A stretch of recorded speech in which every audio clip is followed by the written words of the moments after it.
What's next you should do once you arrive in the US on K1 Fiance visa? Hello everyone, welcome back to my channel.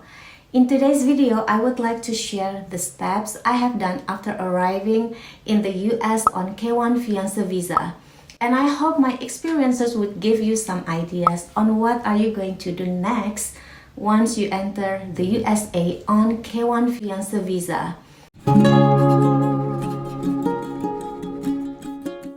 A K1 Fiance visa allows a U.S. citizen to bring a fiancé to the United States for the purpose of marriage and becoming a lawful permanent resident, and this requires a foreigner to marry his or her U.S. citizen petitioner within 90 days of entry or depart the United States.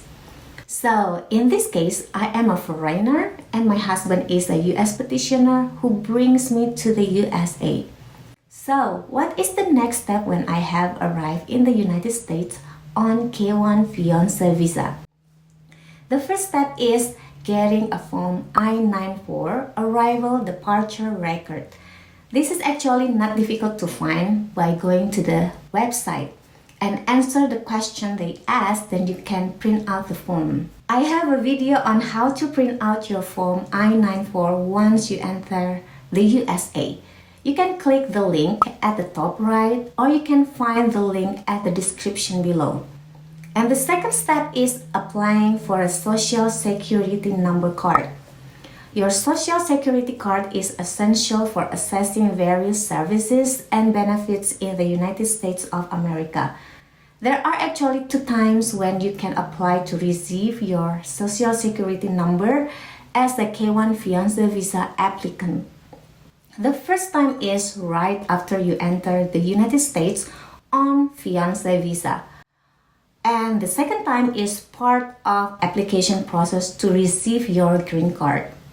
In my case, I applied for a Social Security number shortly after arriving in the United States. I went to a Social Security Administration office nearby, then I have received it in 2 weeks later. So, with a Social Security number, it allows me to be added to my spouse's bank account once we are married. It also allows me to be able to receive health insurance or be added to my spouse's health insurance. It will help me to facilitate the process of receiving my driver license and many others. I also have a video on how did I get my Social Security number card. You can click the link at the top right, or you can find the link at the description below. The third step is getting a marriage license.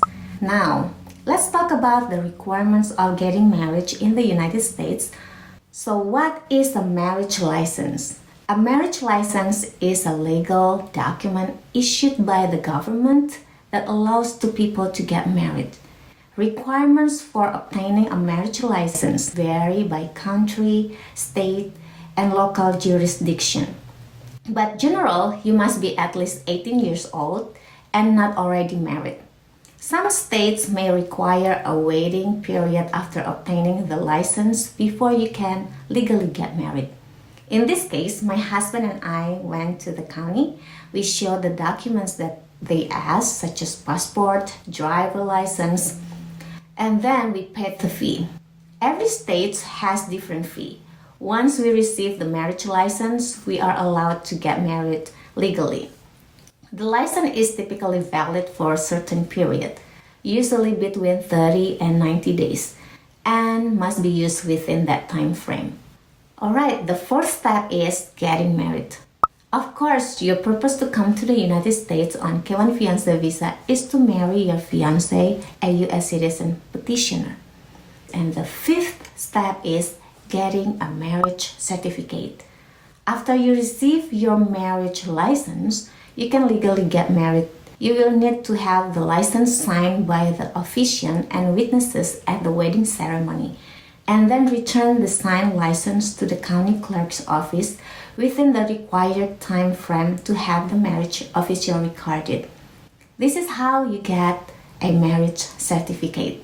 So, a marriage license is an official document that allows 2 people to legally get married, On the other hand, a marriage certificate is a legal document that proves that a marriage has actually taken place and the couple are now legally married.